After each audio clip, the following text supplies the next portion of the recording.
Une fillette et son grand-père partent pour ce qui aurait dû être une simple excursion de camping. Mais ils ne sont jamais rentrés chez eux. Pendant cette année de tourments, la mère de la fillette a enduré des nuits blanches, tandis que les autorités se heurtaient à des impasses les unes après les autres. Puis, après une violente tempête, un agent de maintenance au lac Berryessa, en Californie, repère leur vieille caravane, coincée dans l'immense déversoir du barrage, une découverte qui transformerait cette affaire non résolue en le pire cauchemar de tout parent. Le cauchemar revenait toujours à la même heure. Maurice Langford se réveillait en sursaut, son cœur cognant contre ses côtes, tandis que les images familières s'estompaient. Les cheveux blonds de Lily, captant la lumière du soleil, les mains usées de son père, l'élan pour monter dans le camping-car, tous deux lui faisant signe de la main. Les chiffres rouges sur son réveil de chevet indiquaient 4h45 du matin.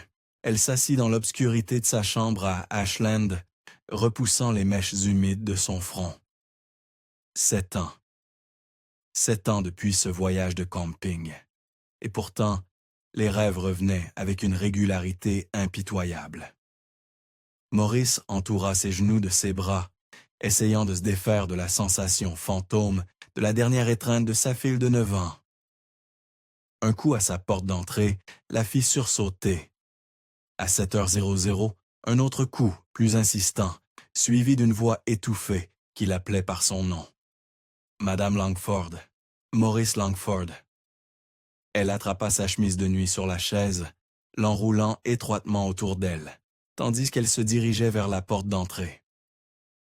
À travers le judas, elle vit deux silhouettes sous la lumière de son porche, l'une dans un costume sombre, l'autre en uniforme de shérif.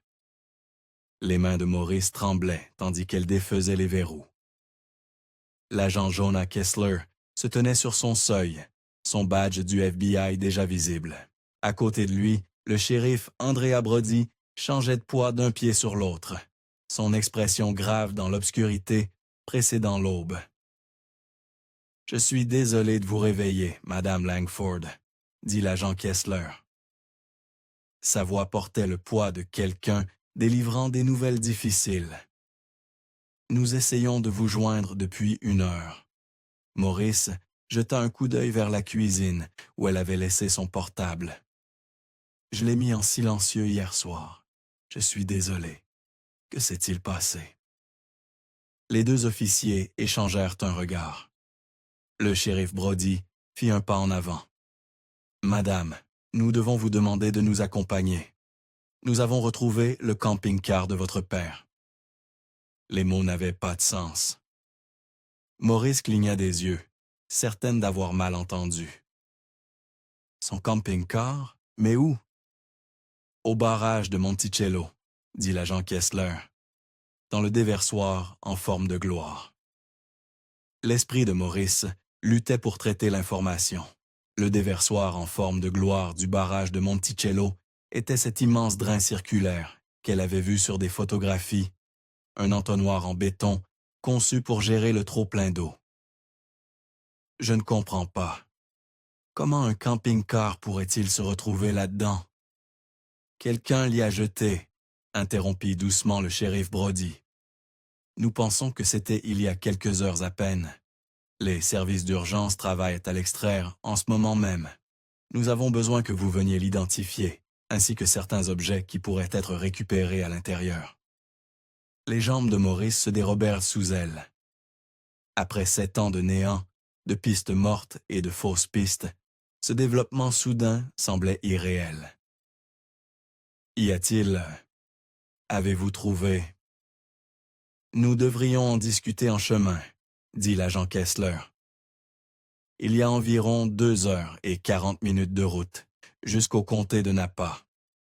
L'équipe d'extraction espère avoir sorti le camping-car à notre arrivée. Laissez-moi juste... J'ai besoin de m'habiller. » La voix de Maurice semblait lointaine à ses propres oreilles. « Bien sûr, mais s'il vous plaît, aussi rapidement que possible. » Elle s'habilla mécaniquement. Jean, pull, basket. Ses mains tremblaient, tandis qu'elle attrapait son sac à main et verrouillait la porte derrière elle. La berline noire attendait dans son allée, moteur en marche. Alors qu'il s'engageait sur l'autoroute déserte, l'agent Kessler se tourna depuis le siège passager. « Je sais que c'est un choc, Madame Langford. Nous avons reçu un appel, vers 2 heures du matin, d'un agent de maintenance du barrage. Il vérifiait les niveaux d'eau après la tempête d'hier soir et a repéré quelque chose de métallique, coincé dans le déversoir. »« La tempête, » répéta Maurice. L'orage de la nuit dernière avait été violent, secouant ses fenêtres et inondant les gouttières. Mais comment ce déversoir doit faire quoi? 20 mètres de diamètre. Comment jette-t-on un camping-car là-dedans? C'est ce que nous essayons de déterminer, dit le shérif Brody, jetant un coup d'œil dans le rétroviseur. Celui qui a fait ça connaissait bien la région. Il savait aussi que la tempête créerait un fort courant d'eau.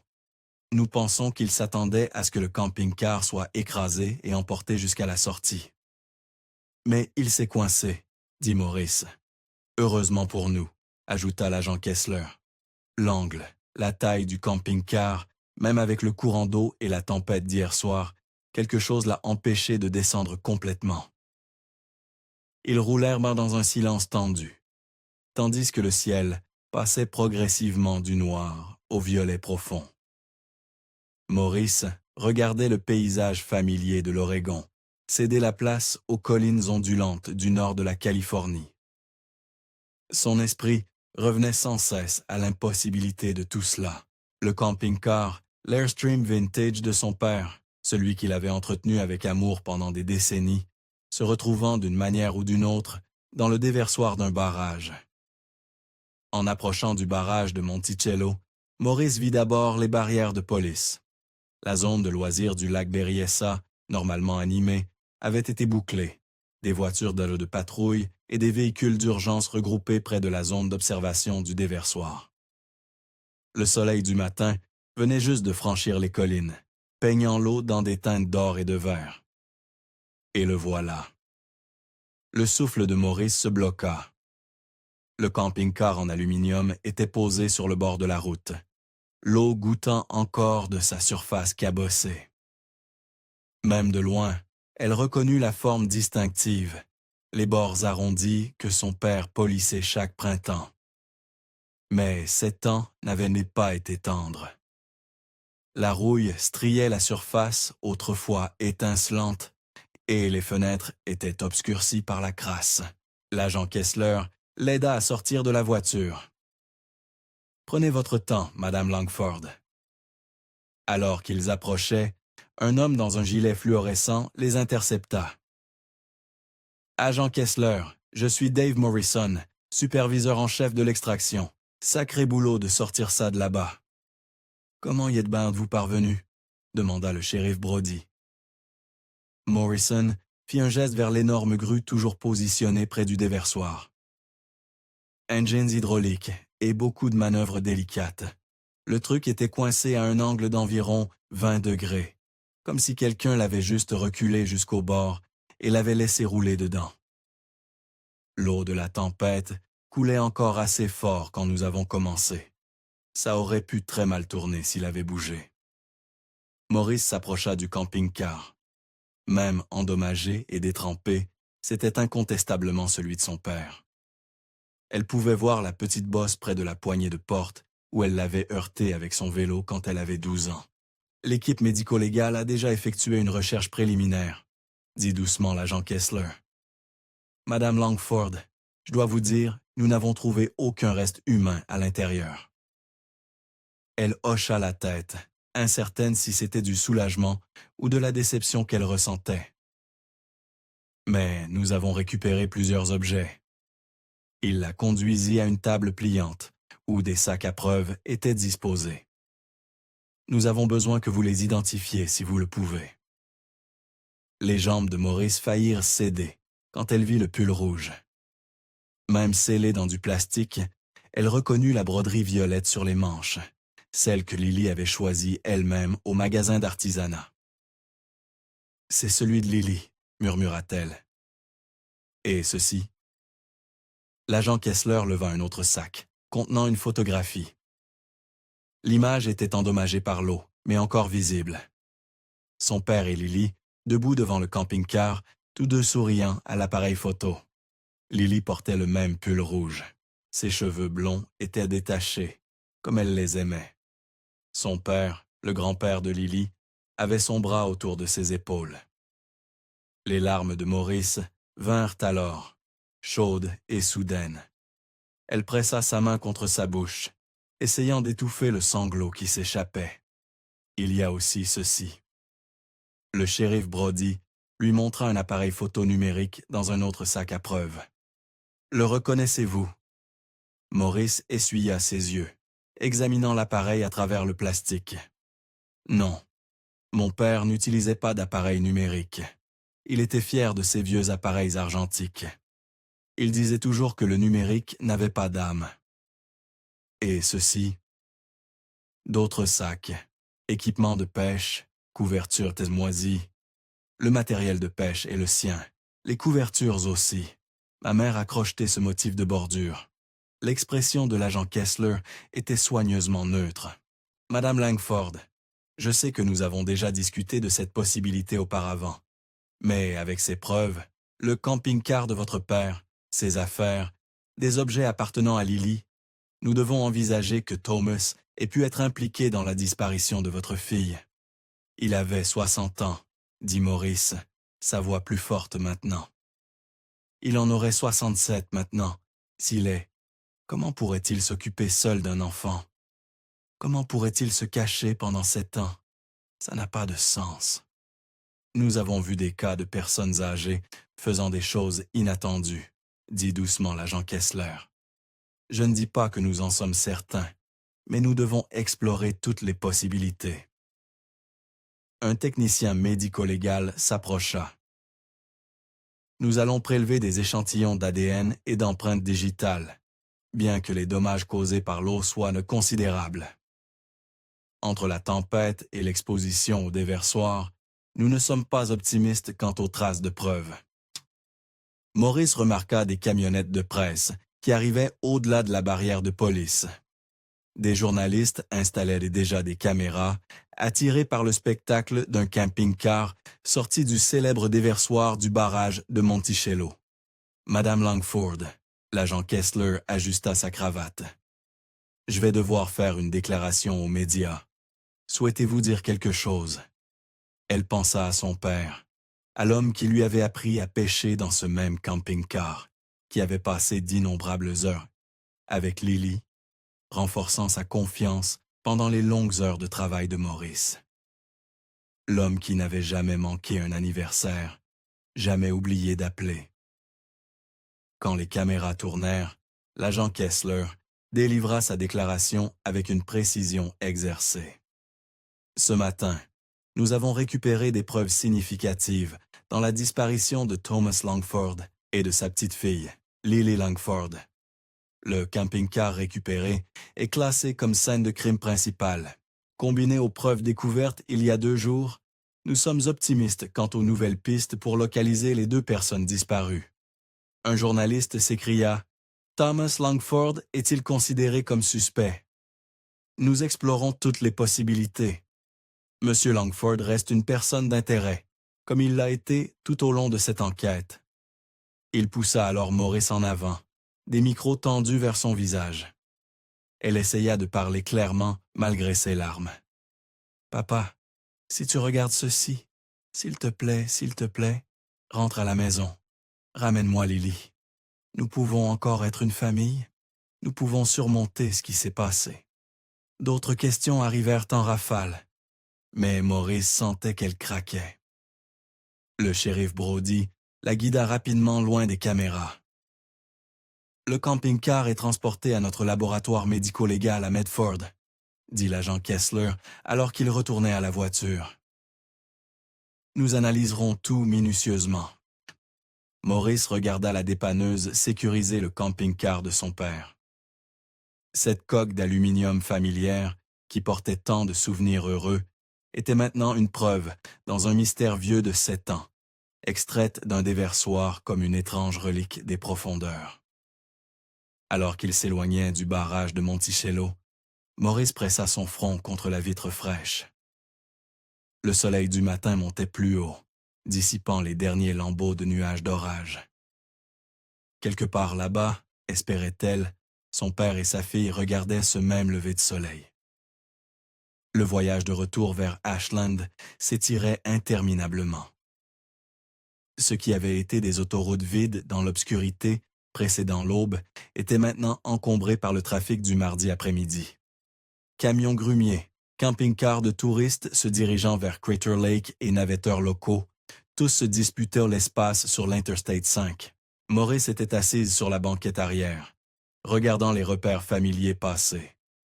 Le pic enneigé du mont Shasta, le col de Siskiyou, le panneau de bienvenue du comté de Jackson.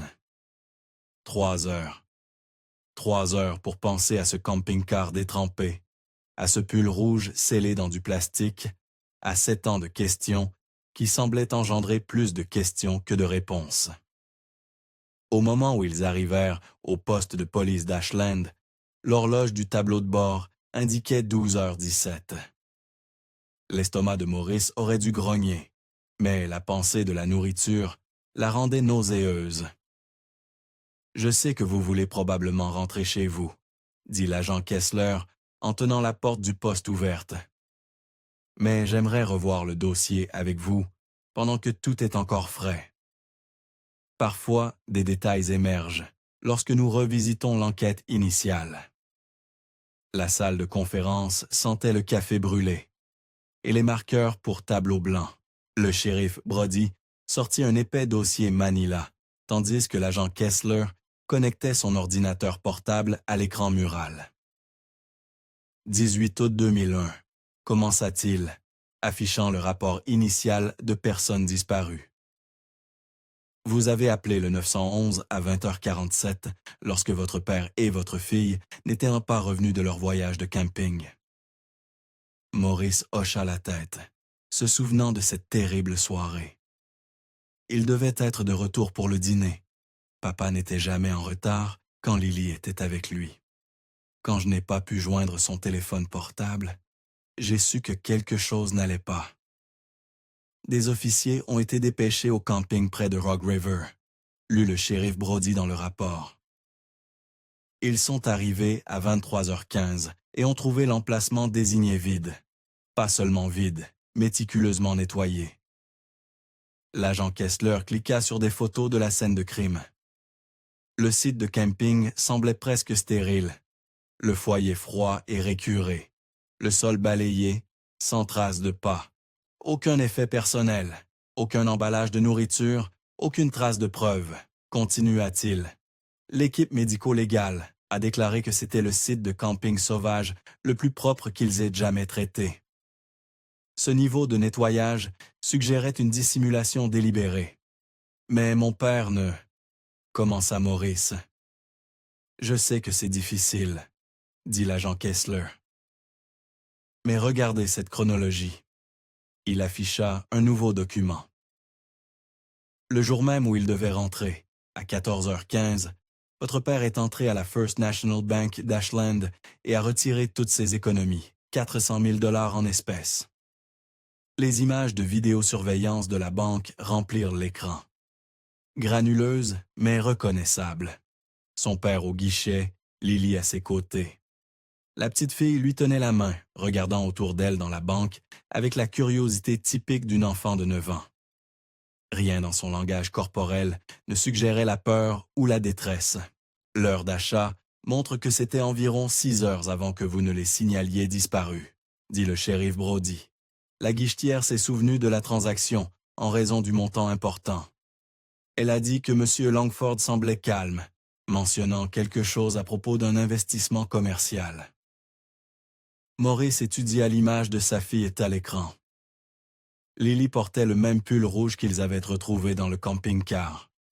Ses cheveux blonds étaient bien peignés. « Il l'emmenait manger une glace après les visites à la banque ?» dit-elle doucement. C'était leur tradition. Madame Langford. La voix de l'agent Kessler était douce, mais ferme. Le retrait, le site de camping nettoyé, la disparition, le schéma suggère une planification. Le téléphone de la salle de conférence sonna. Le shérif Brody répondit, écouta, puis le tendit à l'agent Kessler. « Médico-légal? »« Oui, excellent. Nous arrivons tout de suite. » Il raccrocha et se tourna vers Maurice. Ils ont réussi à accéder à la carte mémoire de l'appareil photo numérique. Le laboratoire technique était au sous-sol, plein d'ordinateurs bourdonnants et de lumière vive. Un jeune technicien nommé Carlos les accueillit, faisant un geste vers son écran. L'eau a bien pénétré dans le boîtier de l'appareil, mais les cartes SD sont plus résistantes qu'elles n'en ont l'air. J'ai récupéré 27 images. Les photos apparurent en gris sur l'écran. Maurice se pencha en avant, son cœur se serrant. Il y avait Lily, construisant des châteaux de sable au bord d'un lac, faisant griller des marshmallows, riant sur une balançoire en pneus. Elle semblait heureuse, en bonne santé, plus âgée que 9 ans, mais pas de beaucoup. « Vérifiez les métadonnées », dit Carlos, cliquant sur une image. Celles-ci ont été prises en 2005 et 2006, puis plus rien. Elle aurait eu 13 ou 14 ans, calcula Maurice. Mais ce n'est pas l'appareil photo de mon père. Il détestait la photographie numérique. Le modèle a été vendu dans plusieurs grandes surfaces à partir de 2004, dit Carlos. Assez courant, malheureusement. Mais si nous limitons aux achats locaux et des villes voisines, il est possible qu'il l'ait acheté pour documenter la croissance de Lily, suggéra l'agent Kessler. Les gens changent dans leurs habitudes. Maurice secoua la tête, mais ne dit rien. Son père avait été têtu concernant la technologie, utilisant toujours un téléphone à cadran dans sa cuisine, refusant d'avoir le câble. L'idée qu'il achète un appareil photo numérique semblait fausse. Madame Langford, l'agent Kessler s'assit en face d'elle. « Je comprends que c'est accablant, mais à moins que nous ne trouvions des preuves pointant vers une autre personne, votre père reste notre principal suspect. Le retrait bancaire, en particulier. »« Je comprends, » dit Maurice, bien que comprendre et accepter étaient deux choses de si peu différentes. Le shérif Brody remarqua sa pâleur. « Vous semblez épuisé. Laissez-nous vous ramener chez vous. Vous avez besoin de repos et de nourriture. » Maurice hocha la tête avec gratitude. Les lumières fluorescentes lui donnaient mal à la tête, et ses jambes se sentaient instables alors qu'ils traversèrent le poste. Dans la voiture de patrouille, elle s'affaissa contre la vitre. Le soleil de l'après-midi frappait en biais à travers les rues du centre-ville d'Ashland. La normalité partout autour des gens qui faisaient leurs courses, déjeunaient, vivaient des vies ininterrompues par le mystère et la perte. Quand ils arrivèrent devant sa maison, le shérif Brody se tourna sur son siège. « Reposez-vous, Madame Langford. Je sais qu'aujourd'hui a apporté plus de questions que de réponses, mais c'est toujours un progrès. Après 7 ans de rien, nous avons quelque chose. » Maurice réussit un faible sourire. « Merci, à vous deux. » Elle se tenait sur son porche, regardant la voiture de patrouille disparaître au coin de la rue. La maison semblait trop silencieuse, trop vide, tout comme elle l'avait été pendant 7 ans. Mais maintenant, son esprit était rempli d'images. Le camping-car de son père tiré des eaux sombres, des photos de Lily grandissant dans un endroit différent, et les 400 000 $ qu'il avait pris à la banque, disparaissant avec l'endroit où il avait emmené sa fille. Un progrès, avait dit le shérif Brody. Mais un progrès vers quelle vérité? Maurice se tenait devant sa boîte aux lettres, clé en main, le rituel ordinaire semblant irréel après les événements de la matinée. Facture, publicité, un catalogue auquel elle n'avait jamais souscrit. Puis ses doigts trouvèrent quelque chose de différent. Une enveloppe blanche, ordinaire, sans adresse de retour, sans cachet postal, sans timbre, juste son nom écrit au recto dans une écriture soignée. L'enveloppe semblait épaisse, avec un poids étrange, pas seulement du papier à l'intérieur. Elle l'emporta dans la maison avec le reste du courrier, posant tout sur la table de la salle à bielle à manger. L'enveloppe sans marque attirait son attention comme un aimant. Maurice la retourna dans ses mains, étudiant l'écriture. Quelque chose dans ces lettres nettes et précises lui coupa le souffle. Elle l'ouvrit. Une seule feuille de papier tomba, ainsi qu'une cassette audio noire qui cliqueta sur la table. Maurice prit d'abord la lettre, ses mains commençant à trembler alors qu'elle reconnaissait. Non, ce n'était pas possible. L'écriture était soignée, contrôlée, chaque lettre formée avec une précision minutieuse. Tout comme Lily écrivait quand elle laissait des notes sur le réfrigérateur ou pratiquait sa calligraphie à la table de la cuisine. Mais c'était aussi différent.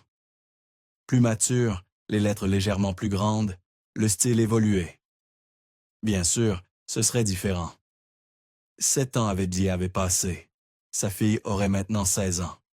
« Maman, je te reverrai bientôt. S'il te plaît, écoute grand-père. C'est une personne gentille. Il veut juste ce qu'il y a de mieux pour moi. Si tu ne l'écoutes pas, alors nous ne nous reverrons jamais. » Maurice lut 3 fois, son esprit luttant pour traiter les mots. La menace à la fin semblait fausse, étrangère. La Lily qu'elle connaissait, joyeuse, confiante, toujours désireuse de plaire, n'aurait jamais écrit quelque chose d'aussi froid. Mais alors, que savait-elle de la Lily qui avait vécu 7 ans loin d'elle? Qu'avait-il fait ces années à sa petite fille?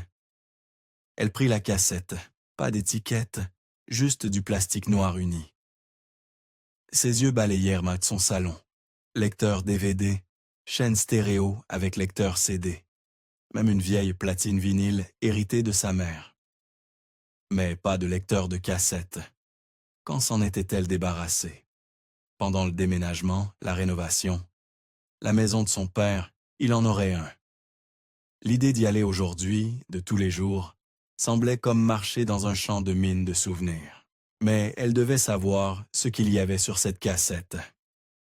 Maurice attrapa ses clés et ressortit. Les 15 minutes de trajet jusqu'à la maison de son père traversèrent le quartier résidentiel plus ancien d'Ashland, passant devant des bungalows artisanaux et des maisons victoriennes peintes.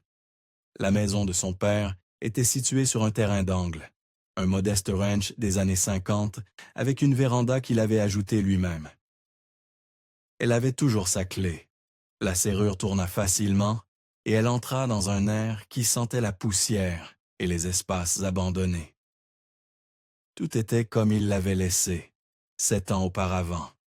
Ses lunettes de lecture sur la table d'appoint, une tasse de café dans l'évier de la cuisine, le calendrier mural montrant encore août 2001.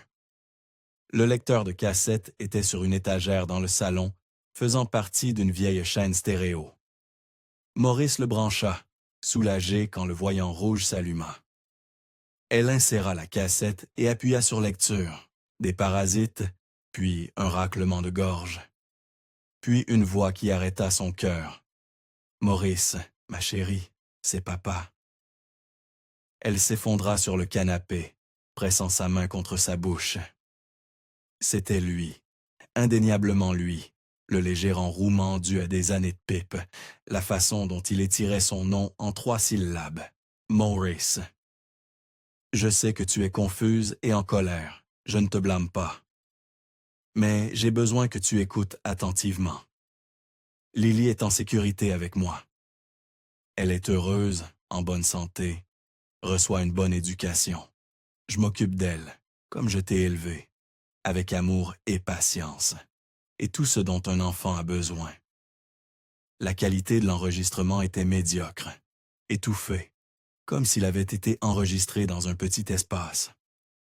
Maurice se pencha plus près des haut-parleurs. Je ne peux pas tout expliquer maintenant, mais j'avais mes raisons. De bonnes raisons. Un jour tu comprendras.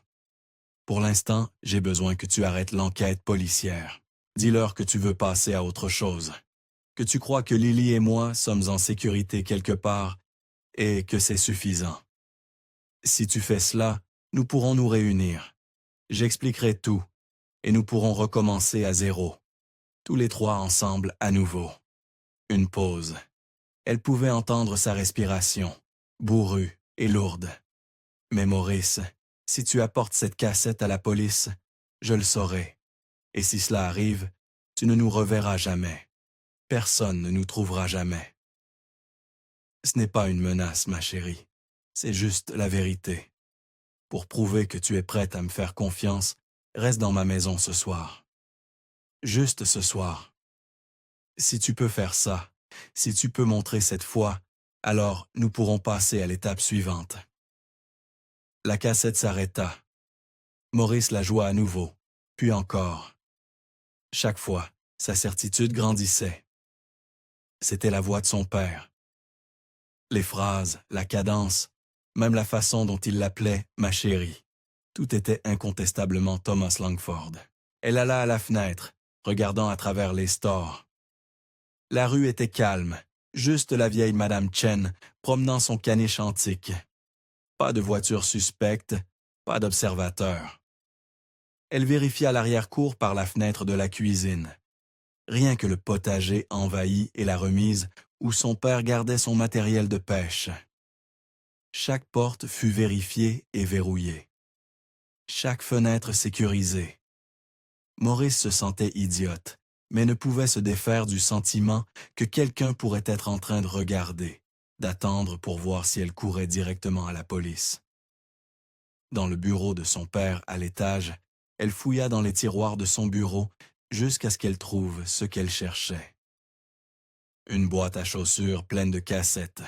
Son père adorait s'enregistrer en chantant de vieilles chansons folkloriques, en pratiquant des discours pour le Rotary Club, en laissant des lettres audio pour les parents. Elle prit plusieurs cassettes et retourna au lecteur. Des reprises de Johnny Cash. Un message d'anniversaire pour les 70 ans de sa mère. Sa répétition pour le discours de remise de diplôme de maternelle de Lily. Maurice compara les voix, obsessionnellement, jouant des sections des anciens enregistrements, puis le nouveau message. Elles étaient similaires, si similaires. Le nouvel enregistrement semblait légèrement plus lourd, plus rocailleux, mais cela pourrait être l'âge. 7 ans de vieillissement, où qu'il soit. Elle commençait à croire, Dieu l'aide, elle commençait à croire que son père avait vraiment fait cela. Maurice s'effondra dans son vieux fauteuil, entouré de cassettes éparpillées, et se laissa pleurer. La photo de famille sur la cheminée semblait se moquer d'elle.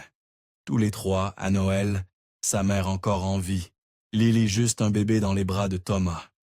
Ils avaient été heureux, complets. Comment en était-on arrivé là? Quand les larmes s'arrêtèrent enfin, elle se souvint de l'appareil photo numérique. Si son père l'avait acheté, s'il avait vraiment été contre une vie entière d'entêtement technologique, il aurait gardé la boîte. Il gardait tout, carte de garantie, manuel d'instruction, reçu classé par date.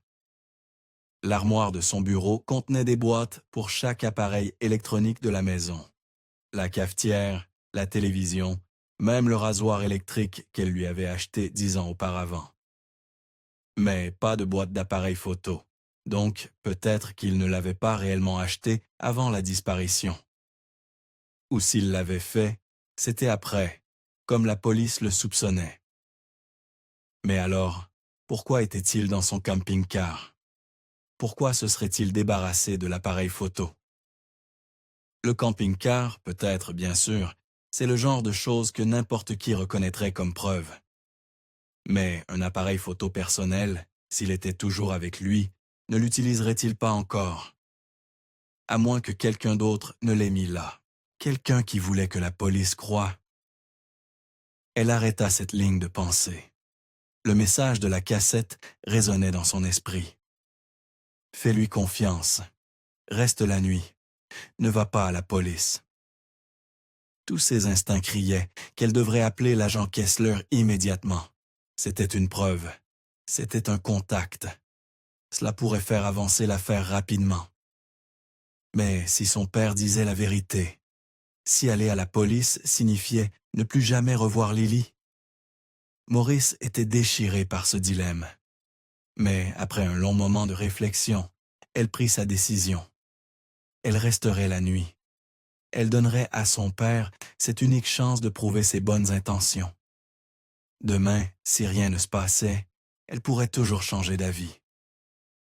Elle passa les heures de jour restantes à nettoyer. Cela donnait à ses mains quelque chose à faire pendant que son esprit tournait.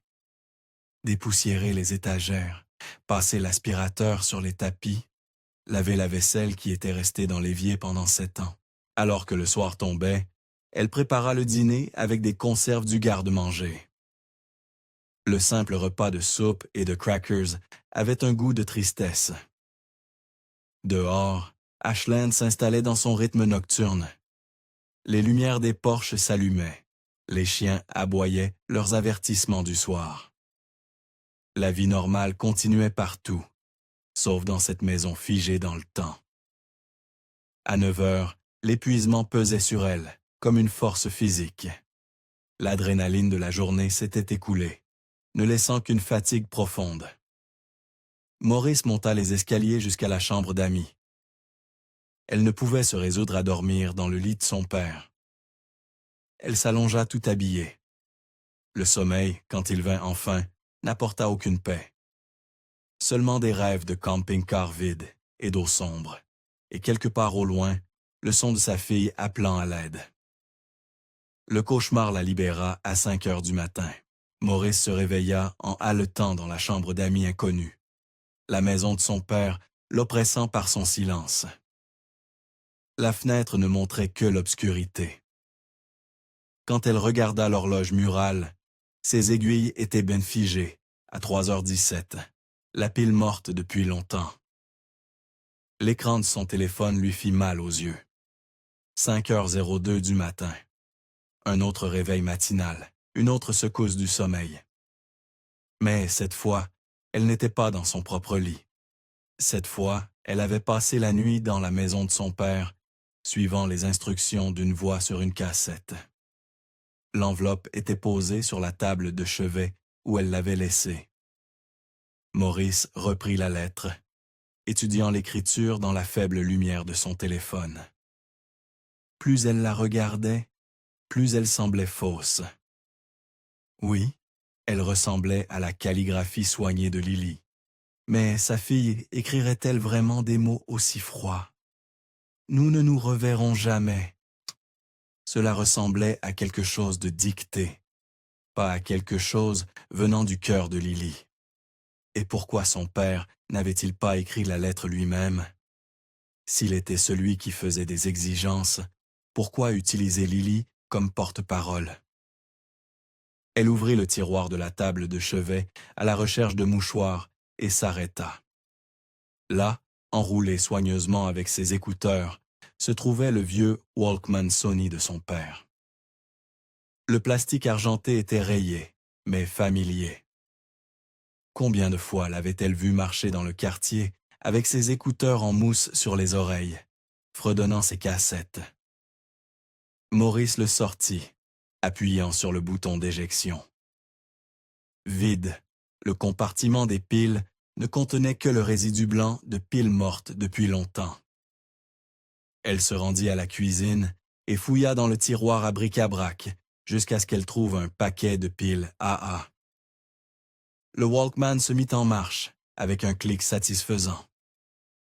Toujours fonctionnel après toutes ces années, son père avait toujours acheté de la qualité, entretenu les choses correctement, ses biens impeccables. Elle le glissa dans son sac à main avec la lettre et la mystérieuse cassette. Au moins, elle aurait ce souvenir de lui, quoi qu'il arrive. Et elle pourrait réécouter la cassette chaque fois que le doute s'insinuait. Elle se lava le visage dans la salle de bain, qui sentait encore faiblement l'après-rasage de son père, changea pour remettre les vêtements de la veille. La maison semblait expectative dans le calme précédant l'aube, comme si elle attendait que quelque chose se produise. Mais rien ne s'était passé. Pas de coup à la porte, Pas d'appel téléphonique. Aucun signe que son séjour ici ait signifié quoi que ce soit. Il était temps de rentrer chez elle. Le trajet prit 15 minutes à travers les rues d'Ashland encore endormies. Seul un camion de livraison occasionnel ou un jogger matinal brisant l'immobilité. Maurice Tachi se gara dans son allée et resta assise un moment, moteur éteint, essayant de se recentrer. Par impulsion, elle sortit le Walkman et inséra la cassette. Avec les écouteurs, la voix de son père semblait plus intime, comme s'il était assis juste à côté d'elle dans la voiture. « Maurice, ma chérie, c'est papa. » Elle ferma les yeux, écoutant tout le message à nouveau. Les mots étaient dans les mêmes, mais à travers les écouteurs, elle pouvait entendre plus clairement le léger sifflement dans sa respiration, un faible écho qui suggérait une petite pièce. Et puis, tout à la fin, après que son père eut dit « Dis adieu à ta seule chance », il y avait autre chose. Maurice rembobina, rejoua. Là, juste une fraction de seconde, avant que la cassette ne s'arrête. Une autre voix, masculine, plus jeune, disant ce qui ressemblait à « c'est assez ». Ses yeux s'ouvrirent brusquement. Quelqu'un d'autre avait été là pendant l'enregistrement. Quelqu'un qui avait dit à son père « c'est assez » et avait arrêté la cassette. Les implications se précipitèrent dans son esprit. Si quelqu'un contrôlait son père, le forçant à enregistrer ce message, alors tout changeait. Son père avait maintenant 67 ans, s'il était toujours en vie.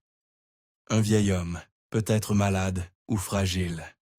Comme il serait facile pour quelqu'un de plus jeune et plus fort de le manipuler, de l'utiliser pour accéder à l'argent qu'il avait retiré. Et s'il n'agissait pas seul, comment pourrait-il s'occuper convenablement de Lily? Un homme recherché de son âge ne pouvait pas simplement se fondre dans la société, ne pouvait pas l'inscrire à l'école ou l'emmener chez des médecins. Il aurait besoin d'aide, de partenaires, de personnes qui pourraient ne pas avoir à cœur les meilleurs intérêts de Lily. Maurice scrutait sa rue avec une nouvelle urgence. La maison des Henderson à côté avait un pick-up sombre dans l'allée, au lieu de leur berline habituelle. Ce pourrait être des visiteurs, une nouvelle voiture ou rien du tout. Mais les vitres étaient si fortement teintées qu'elle ne pouvait pas voir à l'intérieur. Elle avait besoin d'un second avis. Madame Patterson, de l'autre côté de la rue, était déjà dehors, arrosant ses roses malgré l'heure matinale. Maurice sortit de sa voiture et l'appela. « Bonjour Hélène. » dit « As-tu remarqué quelqu'un rôdant autour de ma maison hier ou ce matin? » Madame Patterson leva les yeux de ses fleurs. « Non, ma chérie. Pourquoi? Tout va bien. J'ai vu aux informations à propos du camping-car qu'ils ont trouvé. Je vais bien, juste, tu sais, je me sens un peu paranoïaque. Je ne peux pas t'en blâmer, mais non, je n'ai vu personne d'inhabituel. Ce camion à côté est arrivé vers minuit, mais je pense que c'est leur neveu qui visite depuis Portland. » Maurice la remercia et retourna à sa voiture. La présence du camion la troublait toujours. Elle s'assit derrière le volant, pesant ses options. La cassette était une preuve. La lettre était une preuve. Cette seconde voix changeait tout. Si tu apportes cette cassette à la police, je le saurai. Mais comment le saurait-il? À moins que quelqu'un, ou son père lui-même, ne la surveille en ce moment. Maurice prit sa décision. Elle fit marche arrière hors de l'allée et se dirigea vers le centre-ville. Le poste de police n'était qu'à 10 minutes. Elle remettrait les preuves, laisserait les professionnels s'en occuper. Si son père, ou qui que ce soit qu'il contrôlait, était en colère, tant pis. Elle ne pouvait pas jouer avec la sécurité de Lily sur la base de vagues promesses et menaces. À 3 pâtés de maison de chez elle sa maison, elle remarqua le pick-up sombre dans son rétroviseur. Même vitre teintée, même calandre chromée agressive. Il maintenait une distance constante, correspondant exactement à sa vitesse. Ses mains se crispèrent sur le volant. Quand elle tourna à droite sur le boulevard Siskiyou, le camion tourna aussi. Quand elle changea de voie, il suivit. Plus de doute maintenant, on la suivait. Maurice appuya plus fort sur l'accélérateur. Le poste de police était juste devant. Mais le camion surgit soudainement, moteur rugissant. Il se plaça à côté d'elle, puis dévia à droite, la forçant vers l'accotement. Elle n'avait d'autre choix que de suivre sa direction, ou risquer une collision. Le camion la guida sur un chemin de terre qu'elle n'avait jamais remarqué auparavant. Des arbres se pressant de chaque côté. Sa voiture rebondissait sur des ornières et des traverses de chemins de fer en bois. Finalement, le camion s'inclina en travers du chemin, bloquant complètement sa route. Le cœur de Maurice martelait alors que la porte du conducteur s'ouvrait. Une femme descendit, la quarantaine, corpulence moyenne, cheveux noirs tirés en arrière, dans une queue de cheval sévère. Elle se déplaçait avec détermination, pas précipitée, mais confiante. « Baisse ta vitre », dit la femme quand elle atteignit la voiture de Maurice. Maurice garda ses mains visibles sur le volant. À travers la vitre, elle pouvait voir que la femme tenait quelque chose, un couteau pliant, la lame encore fermée, mais prête. J'ai dit « Baisse-la, nous devons parler ». Maurice entr'ouvrit la vitre de 2 centimètres. « Qui es-tu? Où est là ma famille? » La femme se pencha plus près. « Tu ne sais rien, n'est-ce pas? Tu aurais dû rester à la maison. Tu aurais dû faire confiance au message. Maintenant, tu vas faire exactement ce que je dis, ou ta famille ne survivra pas à ça. Compris? S'il te plaît, dis-moi juste. Sors de la voiture, mains où je peux les voir, donne-moi tes clés. » Le couteau s'ouvrit avec une aisance exercée. Maurice leva les mains et ouvrit lentement la porte. La femme était plus forte qu'elle n'en avait l'air. Sa prise était dure comme du fer, alors qu'elle faisait pivoter Maurice et attachait ses poignets avec une efficacité brutale. Des muscles se dessinaient sur ses avant-bras. Quelqu'un qui s'entraînait, qui s'exerçait pour la force. « Téléphone !» exigea la femme. Maurice fit un signe de tête vers son sac à main. La femme le vida sur le capot, empochant le téléphone et le portefeuille. « La police connaît ta voiture, ta plaque. Alors nous prenons d'abord ta voiture. Où? Siège passager. Bouge. » La femme la guida rudement autour de la voiture, la poussa à l'intérieur. Les mains liées de Maurice rendaient la ceinture de sécurité impossible, mais la femme ne semblait pas se soucier des règlements de sécurité. Elle s'installa derrière le volant, ajustant le siège avec des mouvements rapides et efficaces. Elle fit marche arrière sur la route principale, laissant le pick-up sombre abandonné sur le chemin de terre.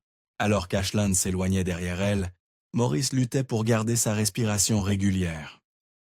Quelque part là-bas, son père et sa fille étaient pris dans la toile dont cette femme faisait partie. La femme gardait le couteau visible sur la console entre elles, tandis qu'elle conduisait. « Sors ton téléphone », ordonna-t-elle. « Tu vas appeler ton ami du FBI. Dis-lui que tu en as fini avec l'enquête, ou ton père et ta fille ne te reverront pas. » « Je ne peux pas simplement. Tu peux, et tu vas le faire. » Les yeux de la femme ne quittaient jamais la route. « Sonne naturel. Convainc-le. Si tu ne le fais pas, si tu essaies de signaler pour de l'aide, je te jetterai quelque part où ils ne te trouveront jamais. La fille partira avec toi. Compris? » Les mains liées de Maurice rendaient ses mouvements maladroits pour tenir le téléphone. Elle tâtonna avec, trouvant le numéro de l'agent Kessler.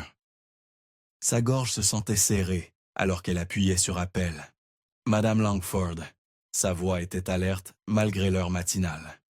« Tout va bien? » Agent Kessler. Maurice força la stabilité dans sa voix.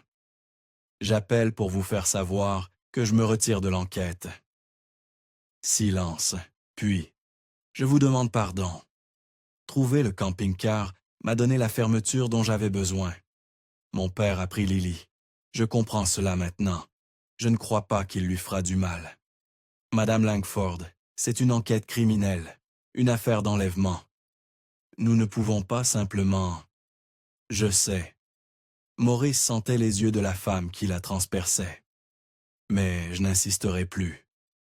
J'ai besoin de vous dire quelque chose que j'aurais dû mentionner avant. Mon père avait un syndrome. Après la mort de ma mère, il est devenu obsédé par s'occuper de jeunes enfants. Il n'a jamais pu avoir plus d'enfants après moi. C'est pourquoi il se portait toujours volontaire pour surveiller Lily. Et, étant donné l'âge actuel de votre père et les circonstances, nous ne pouvons pas simplement laisser tomber. La voix de l'agent Kessler portait de l'inquiétude maintenant. « Madame Langford, êtes-vous êtes-vous en danger? Avez-vous besoin? » La femme arracha le téléphone des mains de Maurice. D'un mouvement fluide, elle fit sauter le couvercle arrière, retira la batterie et jeta les 2 pièces par la fenêtre.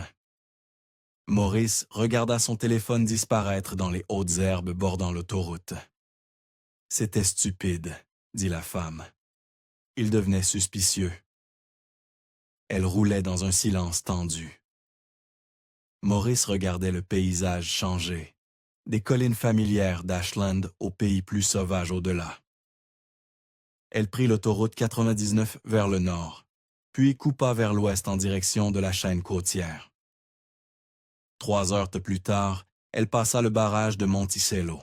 Du ruban de police flottait encore autour de la zone d'observation du déversoir. Et Maurice aperçut des véhicules de récupération garés le long de la route d'accès.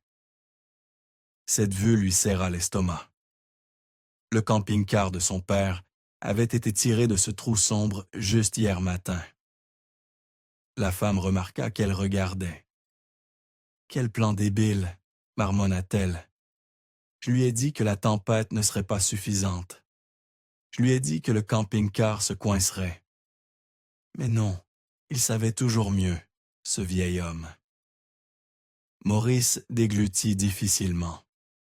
Son père avait-il vraiment travaillé avec cette femme? Elle tourna sur des routes progressivement plus petites, montant dans des montagnes qu'elle ne reconnaissait pas. Les arbres se pressaient plus près, pins et sapins créant un tunnel vert. Finalement, elles atteignirent ce qu'on pouvait à peine appeler une route, juste des traces de terre avec de l'herbe poussant entre les ornières des pneus. Des chalets apparurent à travers les arbres, éparpillés loin les uns des autres, comme des pensées oubliées. Ils semblaient être abandonnés, avec des toits affaissés et des planches sur les fenêtres. Ce n'était pas une communauté estivale ou une station. C'était un endroit où les gens allaient quand ils ne voulaient pas être trouvés. La femme s'arrêta devant un chalet qui semblait légèrement moins délabré que ses voisins. La mousse poussait sur le toit, mais de la fumée s'échappait de la cheminée. Une autre voiture était garée dans l'allée, envahie par la végétation, moteur en marche. « Reste ici », ordonna la femme. « N'essaie rien de drôle. » Elle sortit, laissant Maurice attaché sur le siège passager. À travers le pare-brise, Maurice la regarda approcher l'autre voiture. La porte du conducteur s'ouvrit et un homme en sortit. Pas son père. Cet homme était plus jeune, peut-être la cinquantaine, avec la silhouette élancée de quelqu'un qui travaillait de ses mains. Son visage était buriné, en colère. Leur voix portait dans l'air de la montagne. « Colin, qu'est-ce que tu as fait, bon sang? » L'homme fit des gestes sauvages vers Maurice. « Pourquoi l'as-tu amené ici? Tu mènes pratiquement les flics droit vers nous. » « Roy, j'étais inquiète. Ils ont trouvé le camping-car. Il n'a pas été écrasé comme tu l'avais prévu. » La voix de Colin s'éleva, sur la défensive. « Je t'ai dit que c'était stupide, mais tu n'as pas écouté. Je voulais juste que l'enquête s'arrête. » Roy passa ses mains dans ses cheveux, faisant les 100 pas. « Qu'as-tu fait? Dis-moi exactement ce que tu as fait. » « J'ai utilisé l'enregistrement du vieil homme, celui que tu as gardé pour le plan B. Tu te souviens, nous n'en avons jamais eu besoin avant. Mais j'ai fait écrire une lettre à la fille. Je l'ai envoyée à sa mère. La gifle résonna à travers la clairière. Colin trébucha en arrière, la main sur sa joue. Tu as fait tout ça sans me consulter. La voix de Roy était dangereuse maintenant. À quel point peux-tu être stupide? Tu as tout ruiné. Roy, s'il te plaît, occupe-toi d'elle. Il pointa un doigt vers Maurice. Débarrasse-toi d'elle quelque part où ils ne la trouveront pas. Je ne veux rien avoir à faire avec ton gâchis. Je prends la fille et je pars. Je prévoyais déjà de partir. Le cœur de Maurice s'arrêta. La fille, Lily était ici, probablement dans la voiture de Roy en ce moment même. Mais où était Thomas? Son père était-il là aussi? Elle regardait Colin argumenter, Roy la rejetant avec des gestes brusques. Ses mains étaient attachées, mais ses pieds étaient libres. Si elle pouvait, d'une manière ou d'une autre, atteindre le siège du conducteur, atteindre les commandes. Bougeant avec précaution, essayant de ne pas faire basculer la voiture, Maurice se souleva et commença à glisser à travers la console centrale. Ses mains liées rendaient cela maladroit, douloureux. Le levier de vitesse s'enfonçait dans ses côtes, mais le désespoir lui donnait de la force. Finalement, dans le siège du conducteur, elle pouvait atteindre les pédales avec ses pieds. La clé était toujours dans le contact. La première erreur de Colin. Maurice tordit son corps, utilisant son coude pour mettre la marche arrière. La voiture recula brusquement. À travers le pare-brise, elle vit les têtes de Roy et Colin se redresser, leur dispute oubliée. Maurice écrasa la pédale de frein, tourna ses bras liés pour tourner le volant, puis tâtonna le levier de vitesse pour passer en marche avant. Colin courait vers elle, Roy juste derrière. Maurice écrasa la pédale d'accélérateur. La voiture bondit en avant. Elle essaya de diriger avec ses mains liées, visant l'espace entre eux.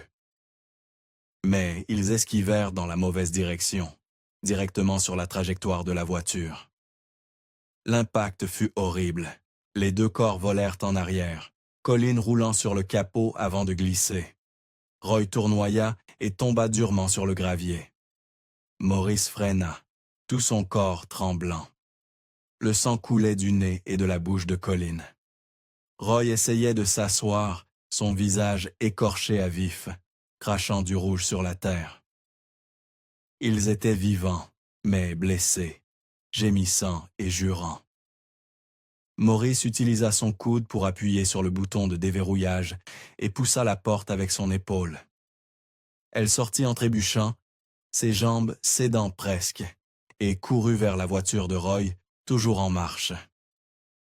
À travers la vitre arrière, elle la vit. Une adolescente affalée sur la banquette arrière, apparemment endormie.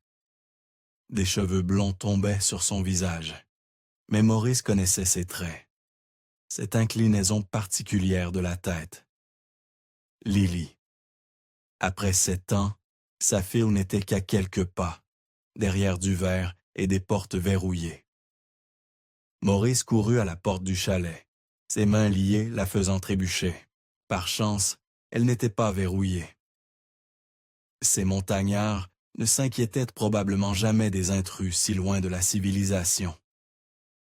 Elle fit irruption dans une cuisine sombre, qui sentait la moisissure et la vieille graisse de cuisson. Un bloc de couteau était posé sur le comptoir.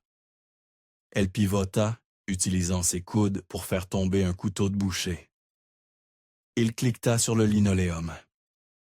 Le défi était de le ramasser avec ses poignets attachés. Maurice tomba à genoux, manœuvrant le couteau avec des mouvements maladroits des coudes, jusqu'à ce que la lame soit orientée vers le haut, coincée contre la base du meuble. Elle pressa la tâche en plastique contre le bord tranchant, sciant frénétiquement. Le plastique était résistant, conçu pour résister à la rupture.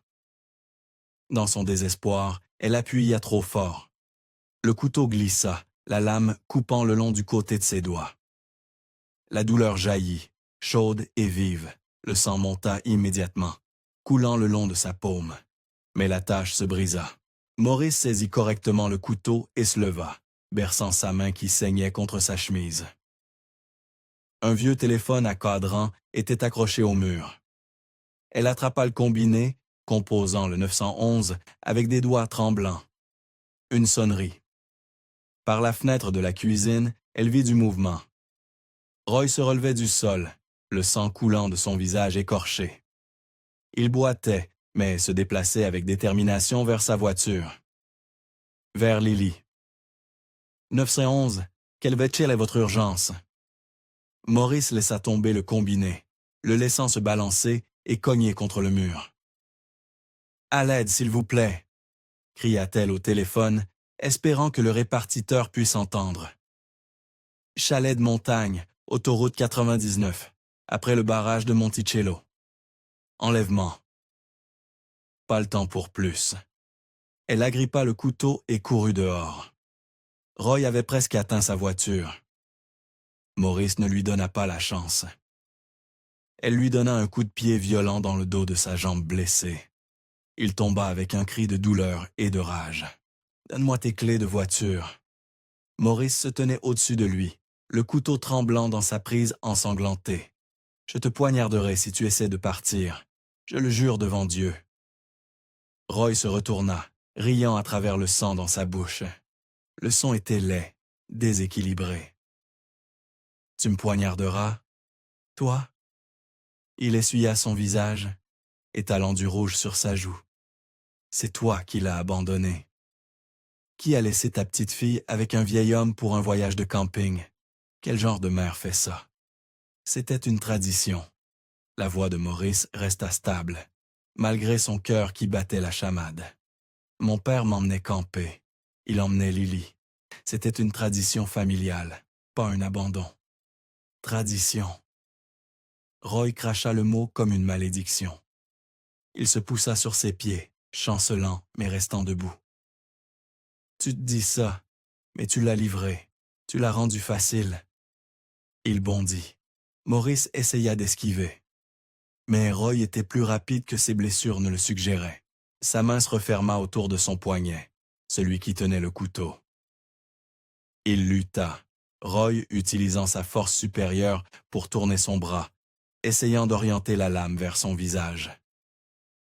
Un moteur de voiture devint plus fort. Maurice aperçut une berline rouillée, montant la route de terre, ralentissant alors que le conducteur voyait la scène. Des personnes ensanglantées se battant pour un couteau au milieu de nulle part. « À l'aide !» cria Maurice. « Aidez-nous !» La voiture accéléra. Le conducteur décida clairement que ce n'était pas son problème.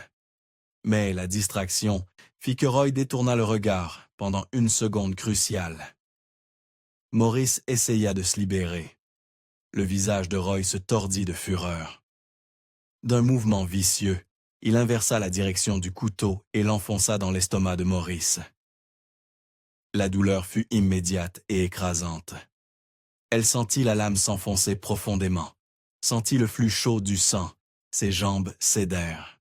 Elle heurta durement le sol, les deux mains pressées contre son abdomen.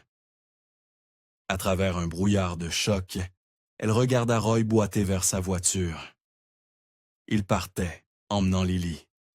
Mais Colin avait réussi à se lever. Elle trébucha vers la voiture, atteignant la porte passager. « Roy, attends !» Il la repoussa avec une force brutale. Elle était déjà affaiblie par le choc de la voiture. La poussée l'envoya s'étaler sur le chemin de terre. « Occupe-toi de ton gâchis !» grogna-t-il. « J'en ai fini avec toi. » Le moteur rugit. Les pneus tournaient crête sur le gravier. Maurice, s'affaiblissant, sa vision commençant à se brouiller, regarda la voiture de Roy bondir en avant. 20 mètres. C'est aussi loin qu'il alla. Les sirènes vinrent d'abord, puis le flash des lumières à travers les arbres. Des voitures de police se matérialisèrent, comme de nulle part, bloquant les routes. Maurice entendit des ordres crier d'arrêter le véhicule, de sortir les mains visibles. À travers sa vision qui s'évanouissait, elle vit des uniformes converger sur la voiture de Roy. Il fut sorti, forcé au sol, le clic satisfaisant des menottes. Quelque part derrière elle, la voix de Colin, faible et amère. « J'espère que tu meurs comme ton père. » Les mots frappèrent presque aussi fort que le couteau. Thomas était mort. Son père était vraiment parti. Maurice se sentait s'évanouir, la douleur devenant une chose lointaine maintenant. Mais alors, quelque chose pressa contre sa blessure. Ses yeux s'ouvrirent une dernière fois pour découvrir que Colin avait enfoncé la lame plus profondément dans son abdomen, déclenchant une nouvelle vague de douleurs atroces. La voix de Colin perça à travers le brouillard, alors qu'elle blâmait Maurice d'avoir tout détruit et de lui avoir pris Roy. Le gémissement lointain des sirènes s'intensifia, accompagné de voix urgentes, appelant à l'assistance médicale et promettant que l'aide était en route. Mais tout ce à quoi elle pouvait penser était Lily, toujours dans cette voiture, toujours juste hors de portée après 7 longues années. La première chose dont Maurice prit conscience fut le bip, régulier, rythmé, mécanique. Puis vint le poids. Son corps semblait fait de béton, trop lourd pour bouger. Ses paupières s'ouvrirent sur des lumières de fluorescentes et des carreaux de plafond blanc. Une chambre d'hôpital. La réalisation vint lentement à travers le brouillard des médicaments. La porte s'ouvrit et une infirmière, en tenue vert d'eau, entra. Elle sourit quand elle vit les yeux de Maurice suivre ses mouvements. « Eh bien, bonjour, bienvenue parmi nous. » Maurice essaya de parler, mais sa voix sortit à peine comme un murmure. « Où? Que s'est-il passé? » « Doucement, ne vous forcez pas. » L'infirmière vérifia les moniteurs, prenant des notes sur une tablette. « Vous êtes au centre médical Providence de Medford. Vous avez été une vraie battante. 3 jours dans le coma. Mais vous vous en êtes sorti. Nous vous avons déplacé dans cette chambre il y a environ 30 heures, quand vous avez commencé à montrer des signes d'amélioration. » « Comment je vais? » La gorge de Maurice semblait du papier de verre. « Comment vous vous sentez? C'est normal de demander. Vous avez traversé un traumatisme majeur. » L'expression de l'infirmière devint plus sérieuse. « Vous avez subi une grave perte de sang et un rein perforé suite à la blessure par arme blanche. J'ai peur que les dommages aient été trop importants. Nous avons dû retirer le rein pendant la chirurgie d'urgence. » Maurice absorba cette information lentement. « Un rein. Est-ce que Vous irez bien avec un seul rein. Il y aura quelques ajustements de style de vie. Surveillez votre alimentation, des examens réguliers, mais les gens vivent des visas complètement normales avec un seul rein. » L'infirmière tapota doucement son bras. « Vous avez de la chance d'être en vie, honnêtement. Quand ils vous ont amené, c'était limite. » La fille, parvint à dire Maurice. Dans la voiture, était-elle? Le sourire de l'infirmière devint compatissant. « Je vais laisser la police vous expliquer tout. Vous sentez-vous prête à leur parler? Ils attendent. » Maurice hocha faiblement la tête. « Je vais les prévenir, mais restez brève. Vous êtes encore en convalescence et nous surveillons votre tension artérielle de près. Trop de stress pourrait ralentir votre rétablissement. » Une demi-heure passa avant que Maurice ne voie du mouvement à l'extérieur de sa porte. L'agent Kessler apparut dans la fenêtre, accompagné d'un autre homme en costume. Il frappa doucement avant d'entrer. « Madame Langford », le soulagement de l'agent Kessler était évident. « Je suis content que vous soyez réveillé. Voici le détective Noren du département local. Comment vous sentez-vous? » « Comme si j'avais été poignardé, » dit Maurice, trouvant un fantôme d'humour quelque part. « Votre appel au 911 vous a sauvé la vie, dit le détective Noran.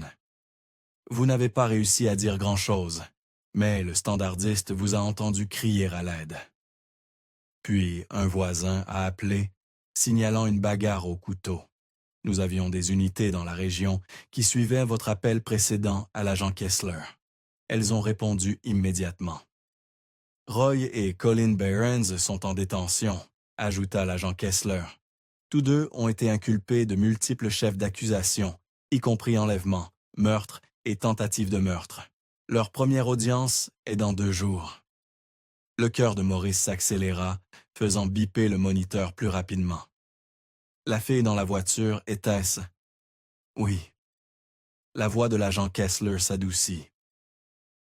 Nous avons récupéré Lily du véhicule de Roy. Elle a 15 ans maintenant, Madame Langford. Votre fille est vivante. Les larmes inondèrent d'art les yeux de Maurice. Comment va-t-elle? Où est-elle?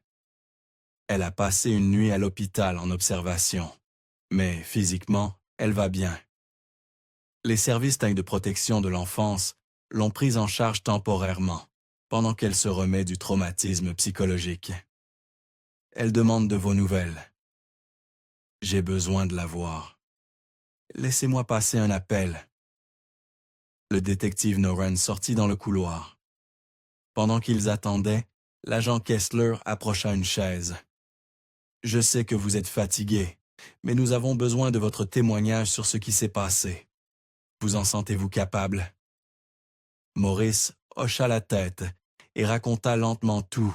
Trouver la lettre et la cassette, rester dans la maison de son père, la seconde voix sur la bande, être enlevé par Colin, la confrontation au chalet. Sa voix devint plus forte alors qu'elle parlait, la colère se mêlant au soulagement.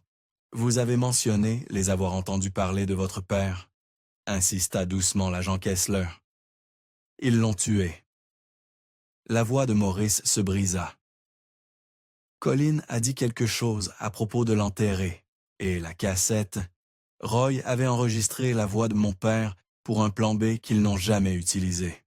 Colin l'a volé quand elle a paniqué à propos de l'enquête. L'agent Kessler hocha gravement la tête. Cela correspond à ce que nous avons appris lors de l'interrogatoire. Laissez-moi vous dire ce qui s'est réellement passé en août 2001. Il sortit son carnet, consultant ses notes. Votre père a emmené Lily Kemper près de Rogue River comme prévu. Cette nuit-là, ils ont rencontré Roy Behrens. Il chassait dans la région et s'est présenté à leur campement, l'air fatigué et affamé. Votre père, étant l'homme gentil qu'il était, a invité Roy à partager leur dîner près du feu. Maurice ferma les yeux, imaginant la scène. Roy a pris des photos d'eux avec son appareil numérique, celui que nous avons trouvé dans le camping-car. Quand il a vu Lily, quelque chose s'est brisé dans son esprit. Elle ressemblait presque exactement à sa propre fille, qui était morte dans un accident de bateau en 1999. La ressemblance était frappante, selon Colin. Alors, il l'a juste prise. Il a essayé de la tirer quand votre père ne regardait pas, mais Thomas l'a protégée, a confronté Roy. C'est alors que Roy a sorti son fusil de chasse. Il les a forcés tous les deux à monter dans son camion sous la menace de son arme. L'agent Kessler fit une pause, laissant Maurice absorber cela. Avant de tuer votre père, Roy l'a forcé à retirer toutes ses économies. Il l'a menacé de faire du mal à Lily s'il appelait à l'aide ou faisait signe aux employés de la banque. Votre père s'est conformé pour protéger sa petite fille. Quand? Murmura Maurice. Le témoignage de Colin confirme que Thomas a été tué cette même année, probablement peu après qu'ils aient enregistré le message manipulateur utilisé pour le plan B. Cela explique pourquoi l'appareil photo n'a capturé des photos de Lily qu'en 2005 et 2006. Thomas était déjà parti à ce moment-là. Roy a ramené Lily chez lui et a dit à Colin que leur fille était revenue. Choquée et émotionnellement fragile à cause du deuil, elle a suivi. La ressemblance était frappante et son état mental la rendait plus susceptible de le croire. Ils l'ont gardée pendant 7 ans. Les mains de Maurice serraient la couverture d'hôpital. Il la disciplinait sévèrement quand elle ne se conformait pas. La battait avec des baguettes. Au fil du temps, Lily a appris à les appeler maman et papa, à jouer le rôle de leur fille morte pour éviter les punitions. Ils lui ont dit que son grand-père l'avait vendue pour de l'argent de retraite, que personne ne la cherchait. Mon Dieu! Maurice se sentit malade. Il y a 2 jours, ils ont essayé de se débarrasser de certains effets personnels de Thomas. Ses lunettes, une chemise, un autre Walkman. Ils voulaient effacer toutes les traces de son passé, maintenant qu'elle était plus âgée, et complètement sous leur contrôle. Mais un randonneur a trouvé les objets et les a signalés. Quand la nouvelle a éclaté concernant la découverte de preuves dans l'affaire Langford, ils ont paniqué. Le détective Noren revint, faisant un signe de tête à l'agent Kessler. Ils avaient gardé le camping-car caché sur leur propriété en montagne, l'utilisant comme stockage, continua l'agent Kessler. Dans leur panique, ils ont décidé de s'en débarrasser aussi. Roy l'a conduit au barrage de Monticello pendant la tempête, pensant que le déversoir l'écraserait et emporterait les morceaux en mer. Il y a accédé par un pont de service en amont, mais le camping-car s'est coincé à la place. Et Colin pensait que l'appareil photo numérique était celui de mon père, dit Maurice, comprenant enfin. C'est pourquoi elle l'a jeté avec tout le reste. Mais c'était celui de Roy depuis le début. Exactement. Votre instinct concernant votre père, n'utilisant pas d'appareil photo numérique, était correct. Un coup à la porte interrompit leur conversation. Une travailleuse des services sociaux entra, suivie d'une adolescente. Le souffle de Maurice s'arrêta. Lily avait grandi, ses cheveux blonds atteignant le bas de ses épaules. Elle était mince, trop mince, avec des yeux méfiants, qui semblaient plus âgés que ses 15 ans. Mais sous les changements, Maurice pouvait encore voir sa fille. La forme de son visage, la façon dont elle inclinait la tête, la petite fille qui avait fait au revoir de la main 7 ans auparavant. « Maman !» La voix de Lily était incertaine, pleine d'espoir. « Oh, ma chérie !» Maurice tendit les bras, les larmes coulant. Lily se précipita en avant, faisant attention aux lignes 4 et au moniteur, et tomba dans les bras de sa mère. Elles se tinrent l'une l'autre, toutes deux pleurant maintenant. « Ils ont tué grand-père », sanglota Lily contre l'épaule de Maurice, juste après qu'il ait obtenu l'argent. Ils m'ont fait croire qu'il m'avait vendu, mais ce n'était pas vrai. Il a essayé de me protéger. Ils l'ont tué, et je ne sais même pas où il est. Chut, ma chérie. Maurice caressa les cheveux de sa fille, respirant la réalité d'elle. Grand-père t'aimait tellement. Il sera toujours dans nos cœurs. Nous ne l'oublierons pas, je te le promets. L'agent Kessler s'éclaircit doucement la gorge. Nous allons fouiller la propriété des Barons une fois que nous aurons une ordonnance du tribunal. Dans des cas comme celui-ci, les corps sont généralement enterrés près de l'endroit où les tueurs vivaient. Nous le trouverons, Madame Langford. Nous le ramènerons. Merci, murmura Maurice.